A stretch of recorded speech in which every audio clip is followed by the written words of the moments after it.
Welcome back to episode 3 of Moments of Momentum, where we talk about the biggest trends in ML and AI. We left off talking about TF-IDF vectors, these big, long, sparse feature vectors. Now, for a lot of problems, they work really well, especially if you've got a few keywords that are really highly indicative for whatever you're trying to do. Now, what TF-IDF vectors are really bad at is context and flexibility. Basically, because you're giving a score to each individual keyword, each keyword is an island. You don't have those rich notions of synonyms and meronyms and all that nice linguistic interrelation that you had with the old expert systems. Also, because you're basically giving every keyword a score, you're not really handling nuance. So for things like sentiment and sarcasm and things that rely on the fuzziness of language, TF-IDF vectors don't work very well.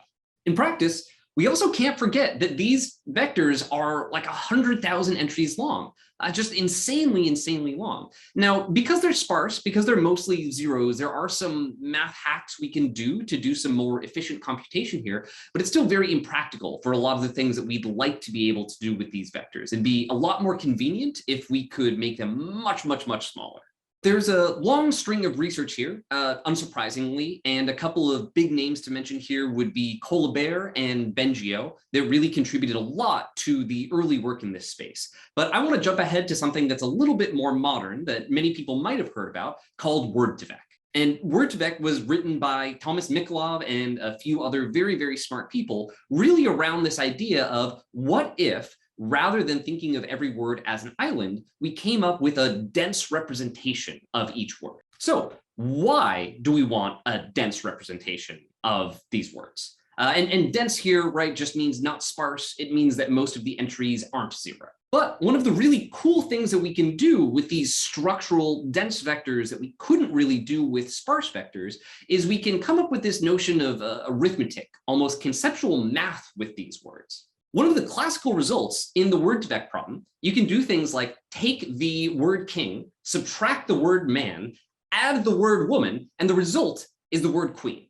Now, this kind of math is pretty fucking cool, frankly, and it enables all of this crazy stuff like semantic relationships and automatically understanding what's a synonym of what that was just so incredibly labor intensive before.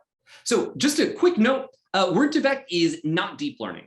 A lot of blog posts confuse this. You may see on the internet in many places that Wordzvec is deep learning, but actually in the paper, they make it very clear. One of the key things that they were actually testing in the Wordzvec paper was whether or not you needed to use deep learning to create these high quality word vectors. And one of their major results was that you did not have to. And what they're actually doing in Wordzvec is much simpler. That's one of their really key results, is that they get these very good results with a very simple approach. In fact, much simpler than the approaches of Bengio and Colbert that were even a bit older than Wordzvec that were deep learning approaches.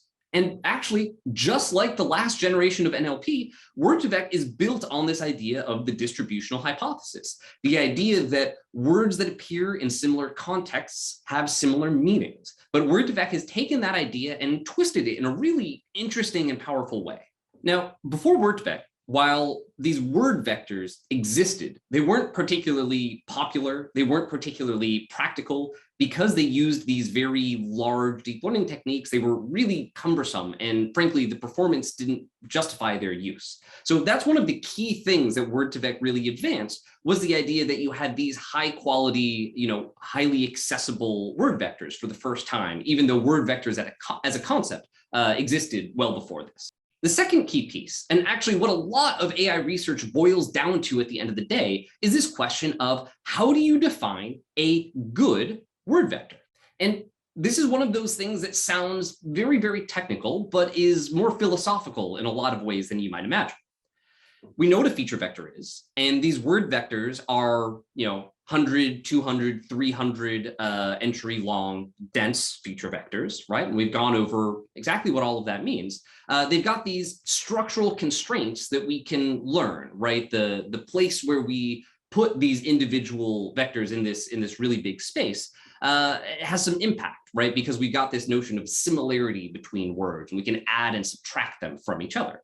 But coming up with that formalism of how do we know we're doing a good job is quite a bit harder. We can look at things like king, man, woman, queen, and say, yes, that makes sense. And actually, many word vector techniques will take a huge database of these similes and kind of throw the word vectors against that and say, if we get the similes right, then these are good word vectors. That's completely valid, works very well. It's not what we did in Wordzvec, though, exactly.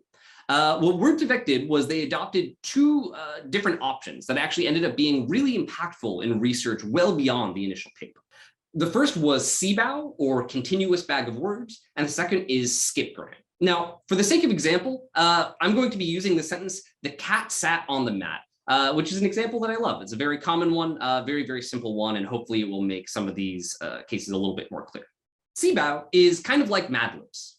If I give you "the cat blank on the mat," you can guess what sorts of words could go in that gap. And that's the goal of vectors in the CBOW training scheme, is saying, if you can predict that center word based on the vectors of all the words around it, then those vectors must be good, and that must work relatively well. And CBOW was a fine training scheme, but then there's also skipgram, which is really the inverse of this. So the idea is, if you've only got sat on, right, being able to predict the entire outer context of "the cat sat on the mat" from just those central words. It turns out in practice, in the paper itself, skipgram worked a bit better than CBOW. This is not necessarily universally true, but was definitely true for some really impactful papers in the early days. So the idea, really roughly, is that you take all of the words that you see in the text that you're going to use, and you start off by giving them just these random word vectors, more or less. And then you use one of these training schemes, CBOW or skipgram, and you try to either predict outside in or inside out based on these vectors that you've got. Now, obviously, at the start, you're going to be really, really bad at this because all of the vectors are totally random. But after every try, you tweak the vectors a little bit so that the next time you get a little bit better and a little bit better and a little bit better. And that, at a really high level, is how you train something like Wordzvec. And the really astonishing thing about Wordzvec is that task of predicting context is incredibly powerful.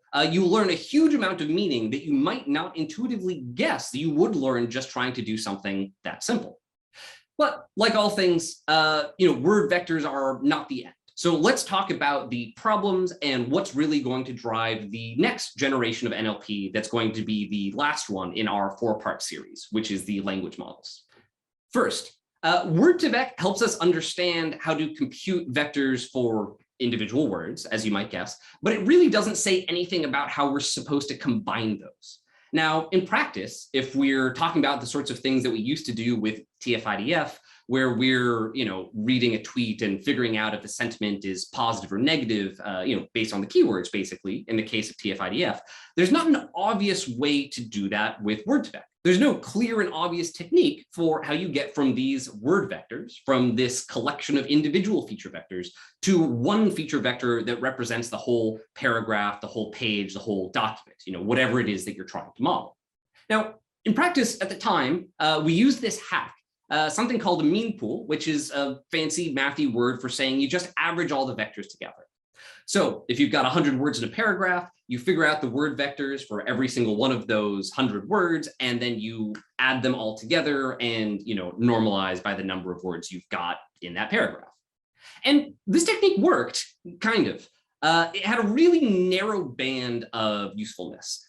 Basically, if you had too many words that you were averaging together, all the signal got really muddled together. If you had too few words, then actually that really crisp representation of the TF-IDF vector was going to perform better than the really fuzzy boundaries that you get with these dense word vectors.